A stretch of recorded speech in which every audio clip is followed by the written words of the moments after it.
मी Santosh हिरुडकर, principal operator 33 केवी medical substation. काय महावितरण प्रत्येक customer कंझ्युमरची काळजी घेतात. आमच्याकडे 2 पॉवर ट्रान्सफॉर्मर आहेत 10 MVचे. आणि या भीषण उन्हाळ्यामध्ये सूर्याची ऊन आणि लोड वाढल्यामुळे जे ऑइल टेम्परेचर जास्त प्रमाणामध्ये हिटअप होते, हे हिटअप होऊ नये यासाठी या दोन्ही कूलरला थंड ठेवण्यासाठी आम्ही आधी 2 कूलर लावले होते. परंतु आता या 2-3 दिवसामध्ये तापमान वाढलं आणि लोड वाढल्यामुळे काय होतं की ऑइल टेम्परेचर खूपच ओव्हरहीट होत आहे.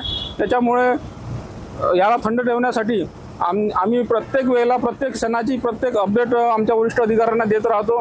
त्यांनी ट्रान्सफॉर्मरला 3रा कूलर लावलेला आहे, जेणेकरून हा पूर्ण थंड राहावं आणि येणारा जो अडथळा आहे किंवा इंटरप्शन आहे आणि कंझ्युमरला कोणत्याही कस्टमरला याचा इंटरप्शनचा लाईन गेल्यापासून त्यांना जे काही त्रास होतो तो होऊ नये यासाठी आम्ही आणि आमचे अधिकारी